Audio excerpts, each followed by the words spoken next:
Now that we're in our thinking chair, let's think. 미키마우스 보랬대? What animal could Blue want to find with a tail? Hopping.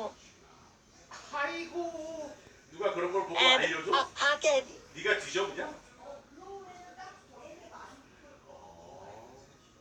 Maybe it's an animal with a tail. And maybe this animal could also hop. And it also has a pocket. So, what animal would that be? A kangaroo. Blue wants to find a kangaroo. We just figured out Blue's clues.